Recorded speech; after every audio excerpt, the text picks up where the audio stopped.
Christmas Day, 2 o'clock in the afternoon, 2005 was the last time I ever laid my eyes on my daughter. Glendene Grant's personal story about her daughter Jessie Foster, sold into human trafficking 8 years ago, is no longer a waking nightmare.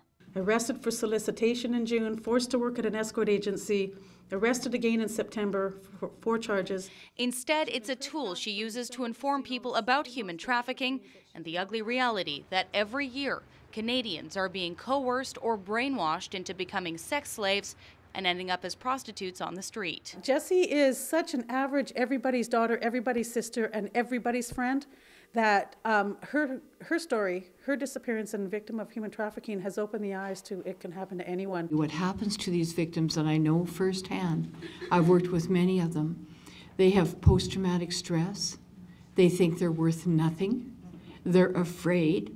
MP Joy Smith is at this week's human trafficking conference as part of her personal mission to educate about modern slavery.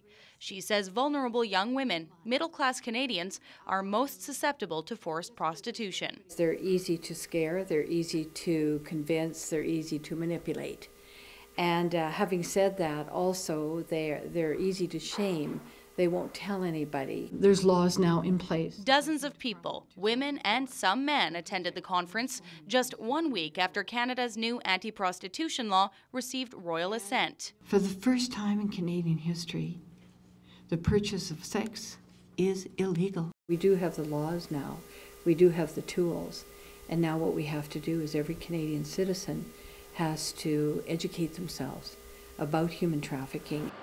The Canadian sex slave trade is lucrative. Perpetrators stand to make up to $280,000 a victim, second in profits only to the drug trade.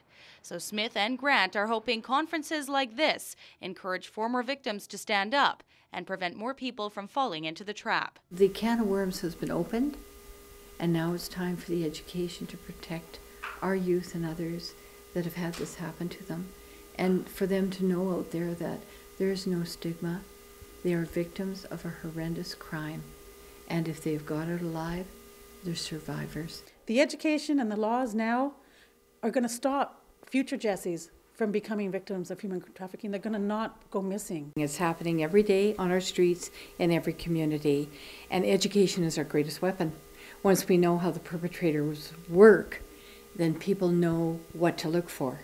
Mainly women. It's more and more young boys now, but what they look for is someone who is vulnerable, and they look for underage more than anything else because they're easy to scare, they're easy to convince, they're easy to manipulate. And having said that, also they're easy to shame.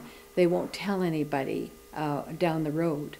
So in human trafficking, the perpetrators always come on as friends, not as enemies. And I think when people watch TV and things like that, they think, oh, the bad guys, you can identify them right away. It's not only men, it's women as well, because they make a whole lot of money, between $260,000, $280,000 per victim per year. So what do? They fall in love with a girl, just like Glendene mentioned today when she was talking about her missing daughter, Jessie Foster. They get into their brains, into their skin. And after a while they say, you know, well, I'm just short of money, you know, for the two of us. Can you go dancing? And then they service men, and then something changes in them. Then they become somebody else. They're completely relying on their perpetrator, because the perpetrator then lands up threatening them. They'll be very, very kind to them. It's like the Stockholm Syndrome. You know, you do this and you'll get food tonight. If you do this, if you service these men, you won't sleep in the car tonight. You'll sleep in the hotel room. So it's a gigantic manipulative thing. They also brainwash them, because by this time they cut them off from all their support systems. If they have family, if they have school, if they have church, if they have sports teams, whatever it is, they want to separate them. And they become their commodity. It's a business. It's modern-day slavery. I was finding out that young people were being bought and sold. I was finding out that there were tattoos put on them because they belonged to somebody. If they had a certain tattoo, they belonged to Jim. If they had another tattoo, they belonged to Alfred. I mean, it's just, you know, they had their herd. They call it the cattle call. And it was just like buying and selling human beings. But what was so insidious about it was they had trust in these people. These were people that they so-called loved, or they so-called trusted. They were going to build a future with them. And the people that they trusted the most betrayed them and did terrible damage to them psychologically, physically, addicted them to drugs. For the more what they call high-end ones, they don't give them as many drugs. But for the lower end, when they're wasted, they get them out shoplifting during the day, and they get them servicing men, and they give them more drugs, so they'll service many more men and get more money. And this has been happening. It's called human trafficking in this country for a very long time. And that's why I did go to Parliament, to bring the public awareness up and to put a stop to it. And not one person can do that. It takes a whole nation, not one parliamentarian. Like, there's good people on all sides of the House. And to tell you the truth, it has to have people who have a heart to help those who cannot help themselves. For me, it was my son, who is absolutely Canada's hero, there's no doubt about it. There's many other police officers who are as well, who really have a heart for these vulnerable people, and they don't give up. And this is what is making the change in this country right now. We do have the laws now. We do have the tools.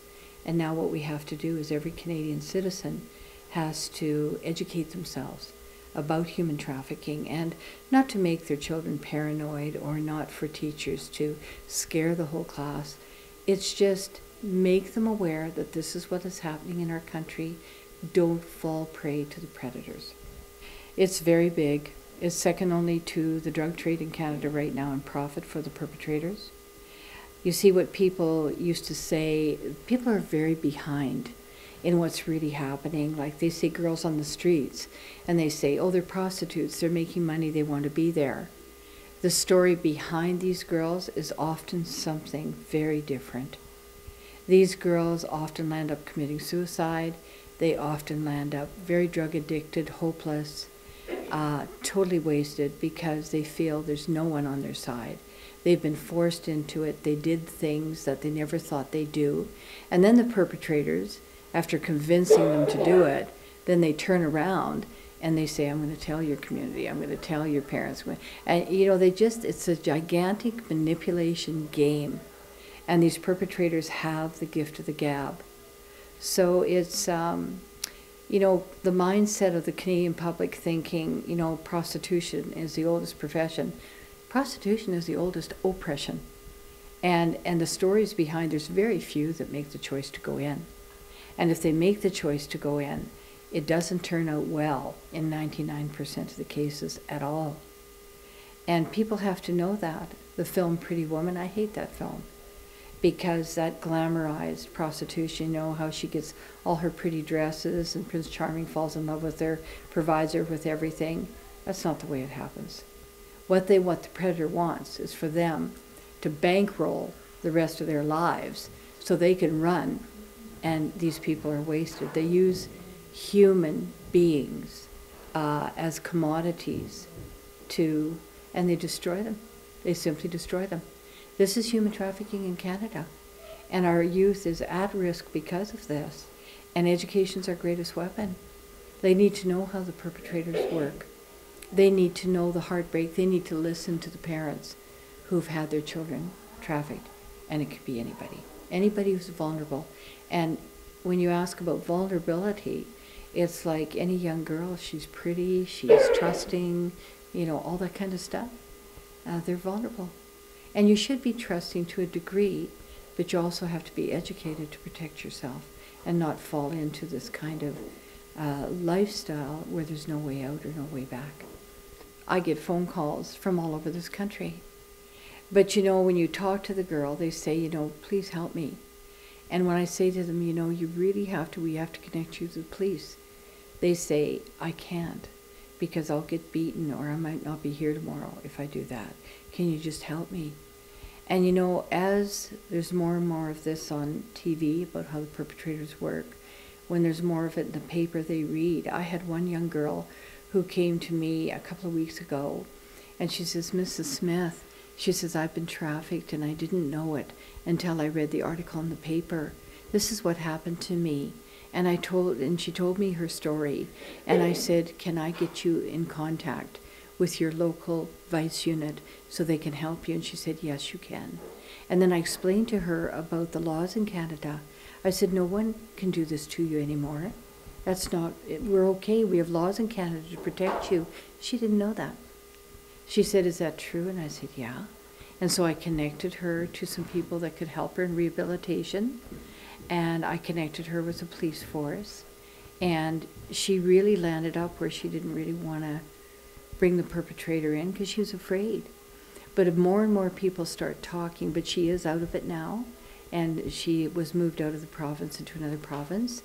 So, you know, and she's been taken care of. So that's one individual that she should be okay. But we have to, en masse, let so many people know that people can't do this to you anymore. You're okay. There's people there to help you, and you're very brave because there used to be a stigma. If you were in the sex trade and you got out and they didn't want... I had an 84-year-old grandma a few weeks ago who was very, very ill, and she said, Mrs. Smith, I have to talk to you.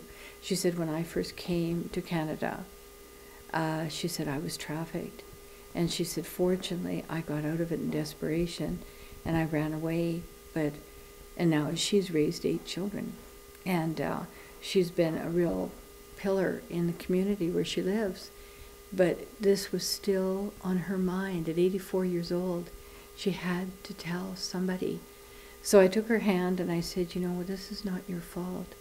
These are very bad criminals that lured you into this. You shouldn't be ashamed. You're one of the lucky ones you got out alive.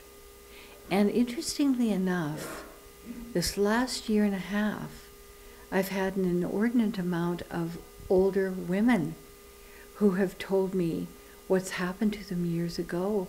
I had one woman at a gala that I put on two weeks ago in Winnipeg, and she came up afterwards and she said, she told me her whole story. And she said, if I can ever help you at one of these galas, she said, I'll help you. Because she said, I've never forgotten what happened to me when I was 12 years old. So, you know, the can of worms has been opened, and now it's time for the education to protect our youth and others that have had this happen to them. And for them to know out there that there is no stigma.